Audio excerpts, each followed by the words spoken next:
Okay, good morning, everybody. I appreciate you being here. Thank you for coming out today for this meeting. So I'm Jeff Smythe. I'm the police chief here in Burlington. And we're here to talk about an incident that happened in Burlington literally just about 60 hours ago. So on Friday evening, officers were investigating an assault, and that led them to the 600 block of Daly Street. At that point in time, we encountered and attempted to detain Mr. Bobby Lamont Harvey in connection with that investigation. Mr. Harvey quickly became assaultive and actively resisted police officers in their effort to lawfully detain him during this investigation. This resulted in the injury of 3 Burlington police officers. And that night we pushed out a press release regarding that fact and believed that that would be the end of that particular issue. During that event, Mr. Harvey sustained some minor injuries from the incident. And as far as I know, he remains at Alamance Regional Medical Center due to health issues primarily unrelated to the events that took place on Friday evening. Subsequent to that, a video of the arrest was posted on social media, we believe sometime Saturday, maybe mid-morning, by Mr. Harvey's sister. The video, without context, has created concern and generated significant conversation and reach on social media. And I want to be clear that social media really is why we're here today. So the City of Burlington, the Burlington Police Department, we're live streaming this press conference in an effort to reach out to social media and provide the context that we feel is necessary to understand this event and to clearly announce that absolutely there is a need for an investigation, and we're undertaking that. So with the social media audience in mind, let me say this, that I spent a good deal of time on Saturday, all of my day on Sunday working on this, trying to understand what happened and engage on social media. There are some posts on social media that I commented on in an attempt to provide information to the public, the folks that are watching what goes on. And so that's who I'm talking to right now. And I think that without painting with too broad a brush, there are kind of 3 groups that are involved. There's a group that is very supportive of the police, and not much of what I say is going to change their perspective. On the other side of the spectrum, there's a group that is historically and with good reason distrustful, perhaps even hateful towards the police, and they called me out in these social media posts literally as a lying pig, and I'm confident that little I say today will reach their ears in a meaningful way. I'm talking to the middle group. There's a vast middle group that I hope and pray wants the facts, that they want to know what happened. They want to know the details. They want to know the background. They want the context in order to evaluate and make informed decisions. And really, that's the group that we want to engage with, the folks who want to know, who really care. And so the rest of this conversation is about that. It's our desire to offer context surrounding the events that are depicted in the video.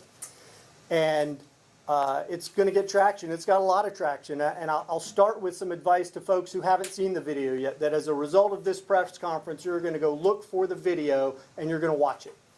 And here's what I ask. The very first time you watch the video, turn the sound off. Don't listen to any of their narration by the videographer. Don't listen to the things that the police officers are saying if you can hear those. Just watch the video without sound and consume the images and look at what is happening, and then go back and listen to the video, and then layer in my comments, and then look at other. We're going to do a court order to release the body-worn camera. So that's required under North Carolina. I can't show it to you today. It's against the law. I have to have a court order to show it to you. We're in that process to obtain that so we can share that. But there are other sources of information that I hope you go look at and then form an opinion. And recognize that we've already assigned an internal affairs lieutenant to conduct an investigation. And I've invited the NAACP and other groups here to be present, to hold us accountable. We are public officials, and we ultimately are accountable to the public for our actions.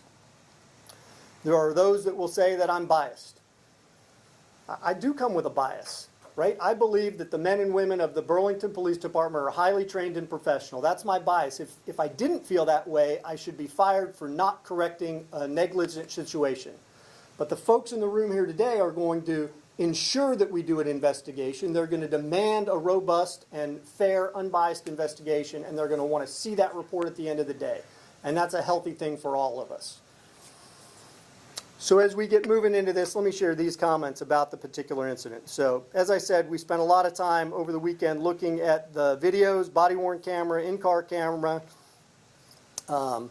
The three primary officers involved in the incident have completed use of force reports. We're a nationally accredited police department, and so we're required to do that by our accreditation standards. I haven't read those reports yet. They're in the approval process. They ultimately go to a use of force review board that's staffed with professionals in our industry, right? Folks that are a taser instructor to understand the application of the taser and how that went, use of force instructor, line level staff, and then supervisory staff all meet to do a gritty review of what happens on these use of force incidents. And they regularly direct officers to get additional training or determine that things are completely within policy when we use force. So those are the options available to that committee, and then the command staff reviews that as an outcome. So we have the standard use of force review, and now we have an internal affairs review that's going to be undertaken. So let me tell you what happened 60-ish hours ago on Daly Street. At about 9:45, a woman called the police department and said that she had been assaulted, that the perpetrator of that assault had left the residence and was no longer a threat to her, and she felt like she was going to come to the Burlington Police Department on the next day and take out papers. So she was going to get a protective order, perhaps, against the person who had assaulted her. She indicated that she didn't want the police to come out then. A short time later, we received a 911 hang-up call from that person and believed that the perpetrator had returned, so officers responded to her residence, which is on Apple Street, about 3 or 4 blocks away from Daly Street. The officers get there, they interview this woman, she describes the assault, that she was knocked to the ground, that her phone had been taken, and some other factors that were involved in that assault. She described the perpetrator as a 37-year-old black male, wearing a white or light-colored shirt, shorts or jeans, and said very specifically that he would be headed to the 600 block of Daly Street. So the cops do what cops do, right? They get in the car and they go to the 600 block of Daly Street and look for a 37-year-old black male with a light-colored top and shorts or jeans. There's a carport with some cars and several individuals there, and a man comes down the driveway who clearly does not match the description provided. And then another man walks down behind him who does match the description, and Officer Balling gets out of his car, walks up to that man and says, and I'm going to paraphrase, right? Says, hey, I had an assault. I'm looking for, let's call him Elvis. I'm looking for Elvis, and is your name Elvis? And the man says, nope, I'm Terry Neal. And he says, all right, I'm not going to arrest you for, and he uses the acronym for resisting, delaying, and obstructing a police officer, RDO. He says, I'm not going to arrest you for RDO as long as you just tell me your name and we can verify that you're not the suspect, essentially. Meanwhile, the gentlemen in the background are saying, why did you bring this up in here? Presumably talking to Mr. Harvey. So we have Mr. Harvey, who matches the physical description of our suspect, is in the place that we were told that suspect would be, behaving in a somewhat suspicious manner, with individuals calling him out for bringing the police to that place. And the officer says, I just want to look at your picture online since you don't have your ID, verify that you're not my guy, and you can walk on down the street. You can go. You're not in any trouble. Mr. Harvey begins to walk away, will not remain standing by the police car as was requested by the police officer. 10 o'clock at night on a Friday night with a suspect of an assault. He reasonably believes this is the man, so he says, sir, I'm going to detain you. You're not under arrest, but I'm going to detain you till I can investigate further. So he reaches out and he puts his hand on Mr. Harvey's arm. And at that point, Mr. Harvey immediately resists, reacts. The two officers attempt to grab each side of Mr. Harvey, one on each arm, as is typical police protocol. At that point, Mr. Harvey begins to swing elbows, actively resists, They struggle in an attempt to take him to the ground, which is, again, police protocol, to ground the subject, to control him and cuff him properly. He partially breaks loose and is moving down the street, at which point police officer, Officer Hines, deploys a taser. In our body-worn camera, it clearly depicts the deployment of that taser, and let's do a quick taser class. So a taser is an instrument that fires two barbs with wires on it, right, that impacts a person, that provides an electrical shock, that is designed to create 5 seconds of muscle lockup where the person is physically incapacitated and can't voluntarily control any of their muscles. It happens for 5 seconds automatically by the device. The officer is not in charge of the duration of that shock delivered by that instrument. There is some pain compliance to Mr. Harvey, as in there's some contact, but it's clear to the officers that the barbs did not impact with a good connection, and we can tell that by the audible clicking made by the device. But there's some compliance, and they're able to get a hold of Mr. Harvey again and bring him to the ground. Within a moment or two, they end up in the ditch on the side of the road, struggling to control Mr. Harvey, who has continued to actively resist. The publicly shot or publicly shown video that was recorded from the front porch starts at, so we show up and we begin to talk to Mr. Harvey, and we spend 30 or 40 seconds in conversation, and then we touch his arm, and we believe by lining up the two videos, ours and the public video, that 51 seconds from the time we first touch him, there's 51 seconds of struggle and resistance and attempts by the officer to control him, and that at the end of that 51 seconds, they're on the side of the road, and that's when the cell phone camera is activated and begins to record. So there's a minute and a half of things that we don't see on the public video, and then we have the length of that public video, perhaps it's 5 or 6 minutes, where activity occurs.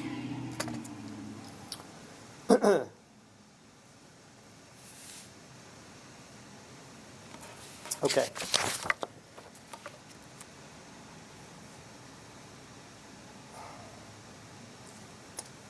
So we're in the ditch. We have two primary officers, Balling and Hines, struggling with Mr. Harvey, who's actively resisting.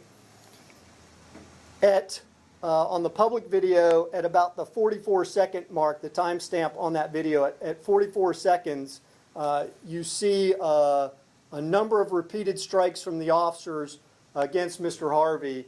And what's happened at that point is Mr. Harvey has taken control of the taser that Officer Hines had been using. So Mr. Harvey's on the ground, grabs the taser, and drives the taser into the chest of Officer Hines and begins to shock both Officer Hines and Officer Balling. So the wires are, I think, 25 feet long, and in the scuffle, they had all been coiled up in those wires, and so Officer Balling is being shocked by the wires.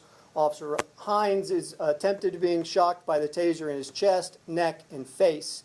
And that results in the officers delivering a number of strikes to Mr. Harvey in an attempt to stop that very active and dangerous assault from that suspect.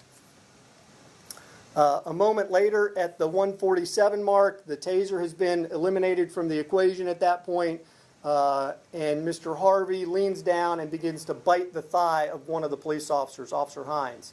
And on the body-worn camera, you can very clearly say, he's biting me, he's biting me, he's biting me. And for the next 12 to 15 seconds, there are additional strikes from the officers towards Mr. Harvey in an attempt to get him to disengage from actively biting the police officer in the leg.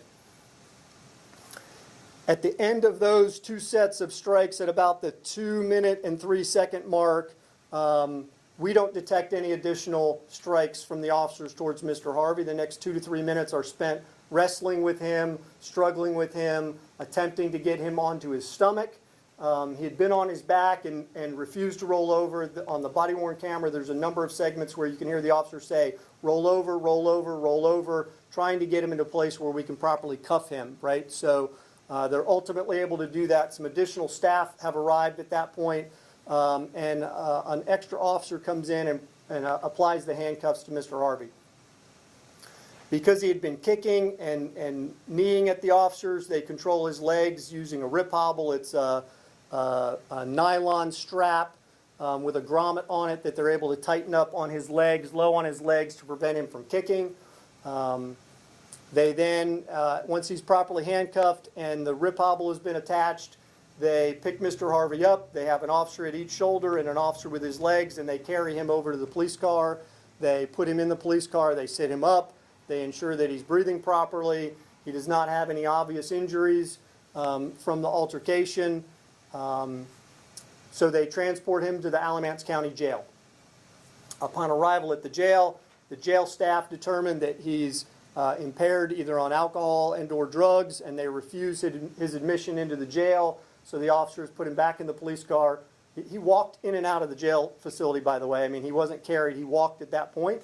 And they took him to the hospital where he was admitted for treatment for a medical condition. And clearly I can't discuss his medical condition publicly. That's his privacy. But I can tell you I met with Mr. Harvey yesterday afternoon in the hospital. There's no bruising. There's no swelling. There's no obvious injuries to his head or face. He doesn't have any lacerations. He has no stitches. He has no broken bones. Other than his existing medical condition, he does not appear to be substantially harmed by the police officers, and we're grateful for that, right? So 6 years ago when I got here, we had some staff meetings and we implemented this policing with a purpose statement that is on the wall in all of our offices, and it was 5 bullet points then. And a year and a half ago, in response to Black Lives Matter movement and other circumstances in policing in America, we added that top bullet that says preserving the sanctity of all life. And we train our police officers diligently to do that in de-escalation and using the least amount of force possible to detain and or control a suspect. And that bullet and all of those other bullets are important to us. When you turn the volume on and watch this video, and when you watch the body-worn cameras upon release, I'll ask you to pay particular attention to the language. In fact, to the language that the police officers don't use. When you watch a lot of videos in America about police encounters, you hear police officers swearing and cursing at the individuals being detained or arrested, and you won't hear that in this circumstance. There's not one single F-bomb or curse word levied at Mr. Harvey during this event. And that speaks to the training and the professionalism of the Burlington Police Department. And those are our values, and those are important to us. And I think that those are reflected in the video. So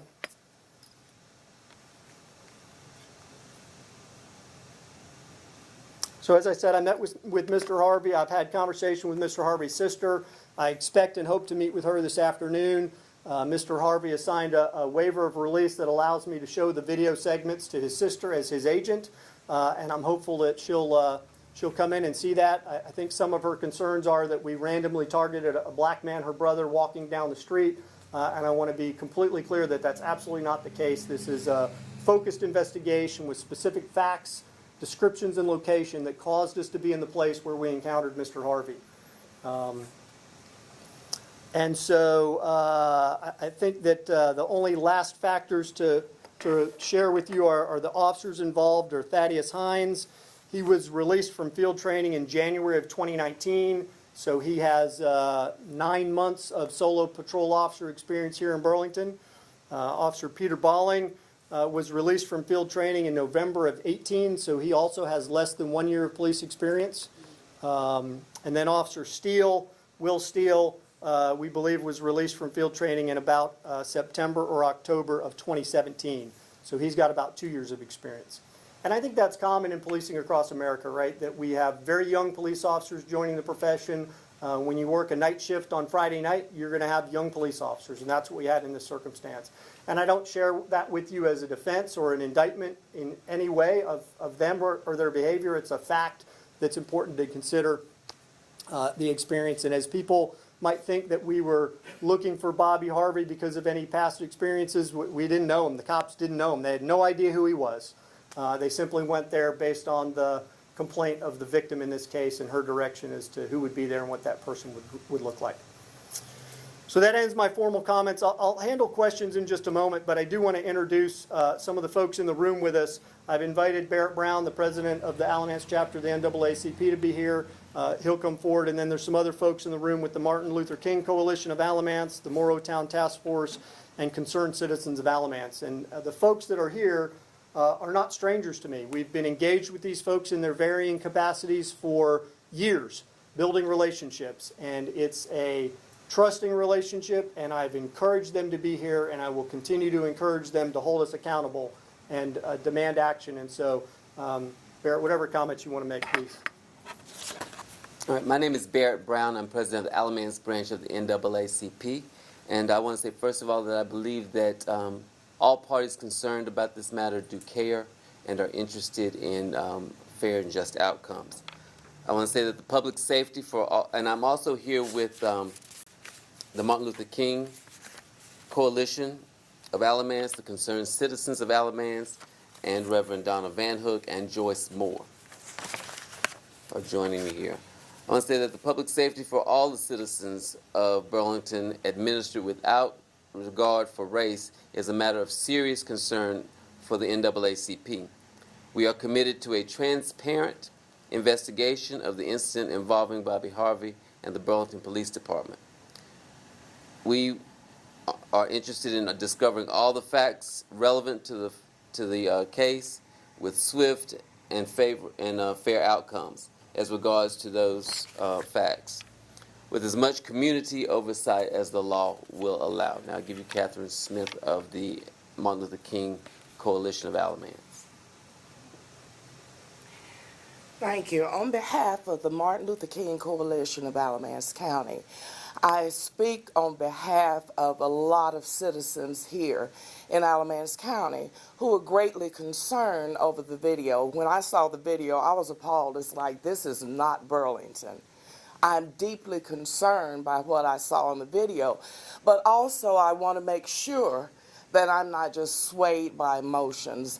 My job and who I am as an individual is that emotionally I may feel one way when something happens. I react to the situation, such as many humans do.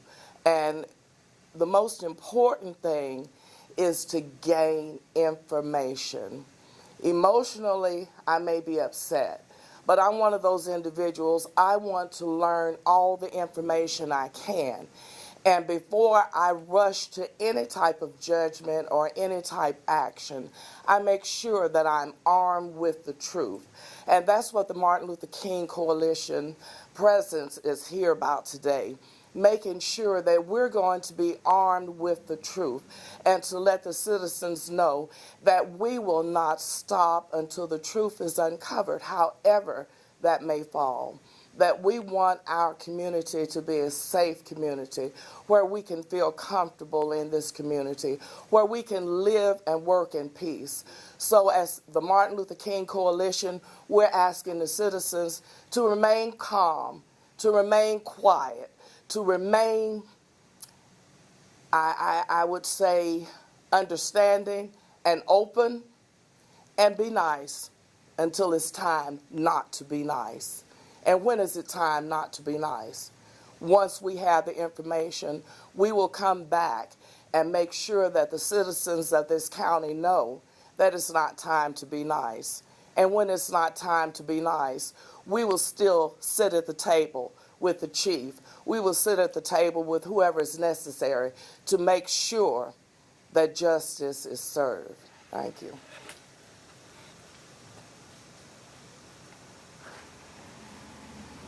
My name is Lydia Jones. I am a concerned citizen of Alamance County. When I heard about it, it seems like that was something out of a movie that didn't happen in Burlington. There's so many things that's been running through my head, and sometimes it don't seem nice. Sometimes I wonder what happened. So I'm here today representing the community, concerned citizens, that the truth come out. Whatever the truth may be, that we'll be able to endure whatever it may be. that we could get Burlington back together, that we could work together, that we could come together as all different colors, nationalities, that all matters lives matter, all people matter, that we would come together and work together and make Burlington a better place to live. I've been here all my life, and sometimes it don't seem like it's a good place to be. But I love to see a different time, a better day for the peoples here in Alamance County. Thank you. All right, thank you. Thank you all for your time today. I appreciate you coming and sharing your perspective. It's important to us that they be a part of this investigation and the outcome. And the Burlington Police Department is committed to working with you and sharing all lawful information possible with you at the conclusion of this event. So with that, I'll be happy to answer a few questions, keeping in mind that I have officers prosecuting a criminal case for assaulting a police officer, and I have an internal affairs lieutenant who needs to look at video and look at reports and complete an investigation, and I don't want to taint either of those processes, but within that context, I'll do my very best to answer any questions that you might have. Chief, I have a question. I'm curious to know, is Mr. Harvey indeed the man that police were looking for as far as a suspect related to? No, great. Yeah, that's a very good question. So the question is Mr. Harvey the man we were looking for in relation to the original assault? The answer is no. He is not the suspect in that case. We have that suspect identified. I believe that warrants are forthcoming in that case, but he is not. And so again, I'll reiterate that had he told us his real name and just said who he was, he'd have walked right on down the street. He wasn't wanted for any assault. He didn't have any warrants. We just needed to rule him in or out based on the description and location that was given by the suspect or by the victim in that case. So no, it was not the original suspect. And I'm curious to note that while officers were detaining Mr. Harvey, do you as the chief believe that officers pretty much so responded and acted in a fair and professional manner, which is the Burlington Police Department's mission statement? So that's what the investigation is going to yield, and I'm doing my very best to withhold that judgment, to be as unbiased as I can be, and then factor in the community input and sit down and look at that investigation and then make a determination about their conduct. That's the purpose of this, right? With you taking a look at both the body cam video as well as the video that was posted online, are you able to share with us exactly how many strikes that the officers did have in contact with Mr. Harvey? Yeah. How many times he was tased, to be exact? Sure. So the question is the number of strikes and the number of tasing segments as recorded on those instruments. And the answer is A, we haven't had time to do that. And B, I don't think sharing that in this venue would be conducive to that internal affairs investigation. It hasn't run its course yet, right? So we want to interview Mr. Harvey, the folks that were there on the patio, the folks that were in the carport next door. We want to interview those police officers. And just keep in mind that some of that taser data is going to be misleading because the taser data doesn't show who was pulling the trigger. It just shows that the trigger was pulled. So we have to use timestamps and video enhancement perhaps to look at greater detail at who was holding the taser when the various indicators are going off in that device. It's got a computer chip in it, right, and it's recording all the activations and the length of those activations. So that's a big part of that investigation for our IA lieutenant to drill into, and that'll all be included in the outcome report. I'm curious to know the conversation that you had between between you and Mr. Harvey's family. What did the family say? Because I know they were asking and rather calling for justice on social media. So what was the response and the interaction there? I'm not going to characterize that at this point. They may want to share that or not. I'm not going to release their perspective prematurely. I very much want to engage with them and be at the table with them. And if I prematurely release information, I think that's detrimental to building relationships with them at that point. You had a question over here? Yes, Chief, thank you. Following up on that, you said that you personally went to see Mr. Harvey in the hospital, yes? Yes, I did personally go see Mr. Harvey in the hospital. Is that unique, and how was your conversation?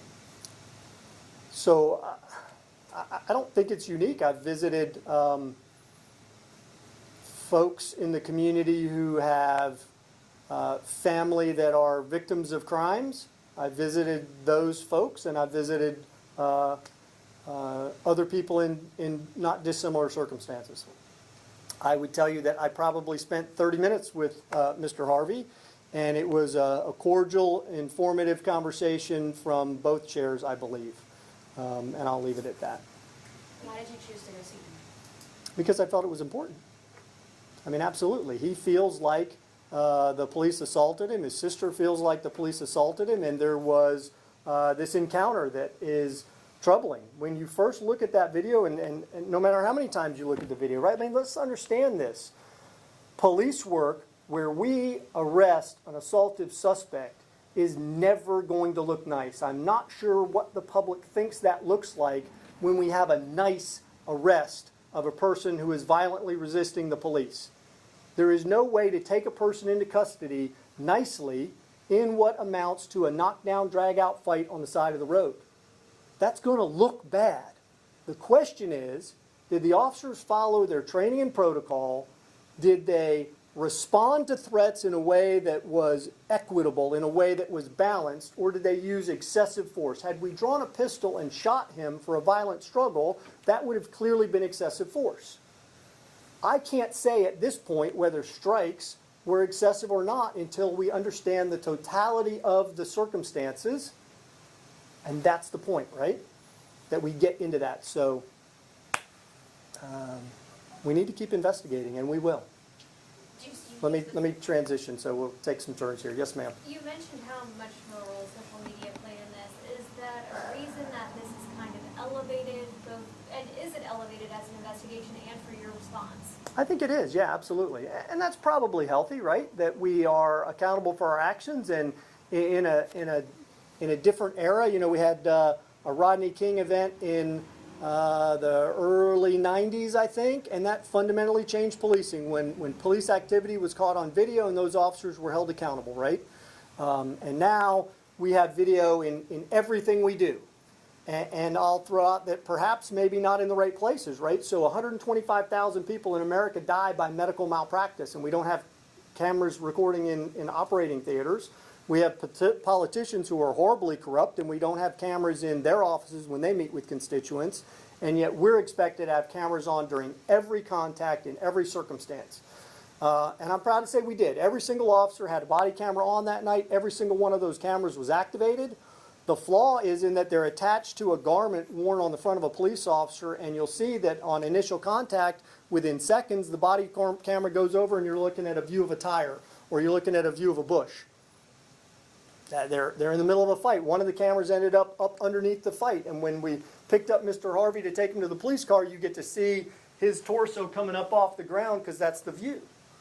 The audio is great, so that helps us a lot with what the officers are saying, what Mr. Harvey is saying, the commands, and the he's biting me, or he's got the taser. Those are very clear in the audio stream, but less clear on the video because the cameras have been knocked off. And we're aware of that. We're working diligently to find solutions that are more likely to maintain control of that camera in a position on the officer's torso that's meaningful to us, but we haven't been able to find the right balance for that yet. Can you also address the use of a rip hobble? I know even some of your neighboring agencies have decided to end that use. Is that a concern at all? Not at this point. We'll certainly look at that. I think that there are some agencies that had protocols where people were what's called hog tying, where you control their feet and then you tie that up to the handcuffs. We prohibit that. We don't do that. The rip hobble is a very effective tool in policing. So what we do with that instrument for folks that are kicking, if we put somebody in the back seat of a police car, they can flop around and get the seatbelt off, and then they can bang their head on the door, they can kick out windows. And so with the rip hobble, we're able to secure that around their ankles, and then we pull it out the door, close the door, and then it hooks up by the front seat in the police car. And so it anchors their feet in the passenger compartment footwell of the vehicle. And it really is there to enhance the safety for the transported prisoner should they become violent. So, I had them when I was a cop many, many years ago, and it was highly effective to protect that person from themselves. So with that framework, I don't think that that's going to be a knee-jerk reaction from this police department to eliminate the use of that. It's about using those tools appropriately in every circumstance, and I believe our policies and training is in place to allow us to do that.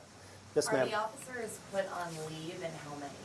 So I have 2 officers that are out with significant wounds, stitches, and they're not at work for the next week or 2, so that's kind of moot at that point. Given the initial video, I have not suspended any officers administratively pending this investigation. I feel like the officers can continue to work and will investigate this and bring that investigation to a conclusion and then look at training or discipline if that's warranted based on the outcome of the investigation. And is the suspect of the assault, is he or she still on the loose? Of the original assault? Yes. I don't believe he's been apprehended yet. Yes, ma'am. So having this press conference at 9 o'clock on a Monday morning with members of the coalition here, I think that also sends a message to every representative party here. So it means, you know, you didn't wait until Tuesday, Wednesday, whatever. Why did you want to come? In the press conference, I talked about how you wanted to clarify things. Sure. So what's your message here? So let me take you back to the social media aspect of this, right? As social media, as any event gains traction in social media, I have 2 choices: to speak or not speak, right? If we don't take an official position, we have the appearance of hiding something, right? That we're fearful, that we're circling the wagons, or whatever those things might be. And I don't want to ever send that message. From my first day here, we created a Citizens Community Police Academy to open the doors and bring people in to see what we're doing. We created a ride-along program to open the doors to show people what we're doing. And so this press conference is about opening the doors and sharing with people whatever happened in that event. So remaining silent, I don't believe, is an appropriate professional choice for a police chief in today's day and age. There are politicians that might say, don't say anything. There are lawyers that might say, don't say anything. But I don't think that's the right answer. I think I have to engage. So then when I make that choice to engage, I do that knowing that I'm going to get ripped apart. There's no win for me. There's no win for this police department. Every word that I type into a social media platform is going to be cannibalized and twisted. Whether my intentions were pure or not, they're going to be twisted. That's the sad fact of social media. Chief, with that being said, do you believe that we'll be standing here today and that the Burlington Police Department will be as transparent if the video was not on social media, if the video was not made aware to the public? Would you have been silent? We would be conducting an investigation, as we do in all use of force situations. No, I don't think I would hold a press conference were there not some hue and cry, were there not some spin up in social media. Because absent the spin up, I'm confident in our organization's ability to police the police. I feel like we have robust systems that manage our conduct, and my command staff, we absolutely hold our employees accountable. Absolutely. If an employee has significant transgressions that are not trainable, we release them from employment. Every police department in America of any size has employees that make large mistakes and they get terminated, right? And we do that when it's necessary. And so I'm confident in our ability to police the police, to manage that. But I welcome the community input to ensure that that takes place. The conversation about race in America has driven that to the forefront. If Mr. Harvey were white and there were white police officers fighting him, it would be a less impactful event. That's the fact. But it's not the case. He's black. And so people are concerned. With due reason, right? American policing does not have a history of treating all people with the same level of care and respect. So we're accountable. We're going to say whether we did it right or wrong. Here's what we did. And that's why we're here today. Can I ask you, you are still investigating, we understand that, but you've been able to make an initial judgment on your view of the video. What are your thoughts, or what were your first thoughts? No, you know, my initial judgment is just really predicated on, do I have rogue police officers behaving in a way that is so egregious that I have to immediately take them out of service? And my answer to myself for that question is no. That the appearance of the video is shocking and troubling, and people should be concerned when they see that. But they should also take the time to go find the facts, and that's what we're taking the time to do. So beyond that initial judgment, I'm doing my best, and we've asked other people to do their best, right? To remain calm, wait for the outcome of the investigation, and that's what I think you should do. That's what I think people in Facebook world should do, and that's what I'm going to do. We're going to wait for the totality of that investigation. Chief, when you learned that that Mr. Harvey was not the original suspect that officers were looking for, what was your reaction? I don't believe I had a reaction. I mean, I think that's part of police work, right? We rule people in and we rule people out. My first reaction, I guess, that the answer to your question is, I wanted to ascertain that we had a lawful reason to be where we were when we contacted Mr. Harvey and a lawful reason to detain him, right? If he was the wrong guy, were we acting on good information, credible information in a way that met with constitutional provisions? And my assessment of that is absolutely we had every reason to contact Mr. Harvey. That reason was lawful, and the conduct that happened after that is driven by his resistive and assaultive behavior, and we responded to that. Beyond that, the rest of the equation is that's the investigation, right? But yeah, so wrong guy, but we had a belief that was well-founded and lawful that he was the right guy at the time, and that was my concern. When he was rip hobbled and taken to his cruiser, was he conscious? Yes. Was he able to walk? Without, was he able to walk if he didn't have 10 minutes later, he walked into the jail, so I presume that he was. So. Chief Kirsten, you started the presser saying that there's 3 sorts of folks out there who will be Sure. watching today. The first, those who back the badge.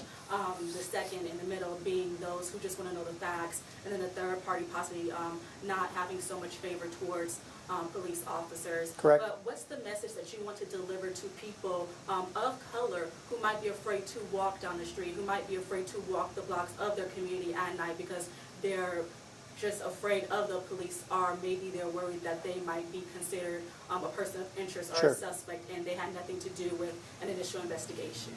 Yeah, so that's a great question. So what's my message to the average African American walking the streets in Burlington at night?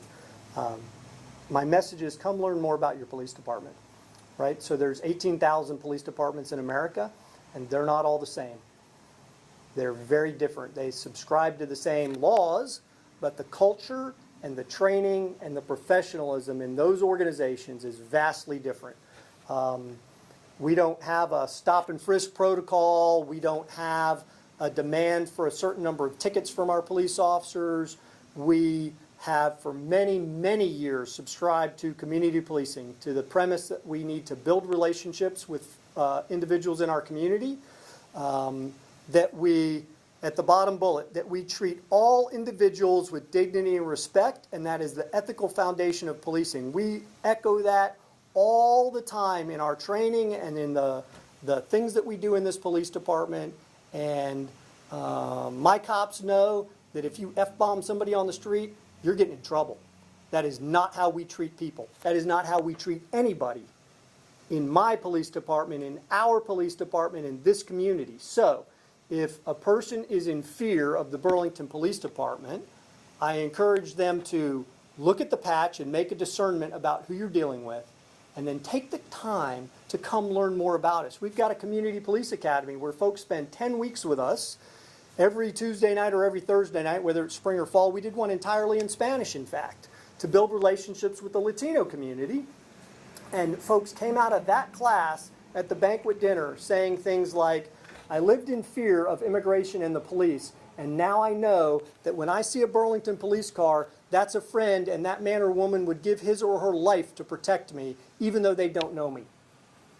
It literally brings tears to your eyes when you experience the understanding and compassion that's gleaned from interacting with the police in a positive way. And so we regularly have programs where we conduct outreach, right, in all of the communities across Burlington to build that level of trust, to diminish the level of fear. All people should live peacefully and confident in their security. And we are a public safety entity, and we want them to be safe. Absolutely, unequivocally, they should feel safe. Every single one of us put a hand on a Bible and a hand in the air and swore to uphold the United States Constitution, and that demands that of us. And I believe passionately that, we go out on about 75,000 either calls for service or voluntary contacts where we initiate, 75,000 opportunities where police officers encounter citizens in Burlington every year. We use force in 30 or 40 maybe of those contacts. We get excessive force complaints in 1, 2, or 3 in a year, and that's it. There's no epidemic of complaints. And yet there's this perception that the police are horrible, that they're constantly violating the rights of citizens. That's not factual. That's not the way that works. I had a complaint 4 months ago. A pastor came in to complain that constituents had a woman on a traffic accident, had a bad encounter with a police officer, and then another person had an encounter with a different police officer. And the person said, well, we have 2 complaints in a week, so they must be true. And I was like, right, really? No, there's no authentication of a complaint based on the frequency in which it occurs. Each needs to be evaluated in a vacuum, right? What are the facts and circumstances in this case? And how should we respond in this situation? And was the police officer professional or not? And our records are open. Our annual reports are open. We have use of force reports we'll make available. Whatever you want to look at to discern the level of credibility and safety that's brought to the performance of our duties, we will share that with you. So those folks should come check us out because we're different. Chief, with all that being said, looking at the Burlington Police Department committed to policing with a purpose, bullet points there. Yes. Usually the officers caught on camera followed the bullet points, especially the last one that you mentioned, treat all individuals with dignity and respect. From what I can tell, yes. So I use as the barometer the cursing and the language towards folks in those circumstances, and I was proud that we didn't stoop to that level, right? But again, the application of all of those tenets will come clear in our investigation. And so let's talk again. Our CALEA accredited status gives us 30 days to conduct an internal affairs investigation. I can extend that with some need. I don't anticipate having that need in this case. So within 30 days, we'll be back at the table, and I'll meet first with these community members in a private setting, and then we'll craft some release that's media worthy and share with everybody the outcomes that are lawful for us to share, right? We have to work within the confines of North Carolina law here. But that's my expectation, that we'll come back at this and share with you the outcomes. Chief, once again, how are the officers doing? Because I know you did mention that they were tased. Yeah, I talked to all of them yesterday. They're doing well. They're concerned, right? They're leery of public outlash or retribution in some way, and I hope that people don't single them out in some way. And we'll see how the investigation goes. Last question over here, maybe. Having seen the video, how many officers were involved? Primarily 3. Okay. And then also, going forward, you wanted to have, you said about 60 hours in. Yeah. What have you as chief, what lessons have you learned so far? Way too early. I appreciate the question on lessons learned, but that's too early for us to come at that. So we'll look at that in an after-action sense, right? So we'll look at the investigation and then discern, are there places for us to improve our training? Are there places for us to improve our outreach? We're constantly retooling in that way. You know, the state of North Carolina requires our police officers to have 24 hours of continuing police education. It's determined by the state. They tell us what to teach for maybe 16 of that, and then I get to pick 8 of that. And we do nearly 100 hours for every police officer, so 4 times the state mandate of the training. And so we're constantly evaluating how do we determine that training, what's best for those officers. How do we use laser guns or paintball guns or simulators, or, you know, we do all of that to set the officers up for the highest level of success when they have these very stressful encounters, right? I mean, the cop rolls up and says, hey man, I just need your ID, let's get you out of here. And then within 60 or 90 seconds, they're in a very significant fight that's very violent on the side of the road. And so those are traumatic events for everybody. We wish that they didn't happen at all, but that's not the realities of policing in America. So thank you all very much for coming. I want to express again my sincere appreciation for our community partners. I look forward to our transparent investigation, meeting with you. I look forward to meeting with the family that's involved in this circumstance. And then within some parameters, I'll continue to engage with the folks on social media and then the formal media that's here today. We'll make available in the coming hours some pictures and backup information, so just work with the PIO, Chief Long, to get that information. We'll make all that as readily available as we can. And then I think the last data point is that when Mr. Harvey's released from the hospital, he'll be taken to the county jail and booked, and we'll share that occurrence with you when that happens, so that you don't have to try to call the hospital and figure out when he's getting out. Just please let him heal and recover in the hospital, and we'll let you know when he's out, because we'll know for sure. So thank you very much for being here.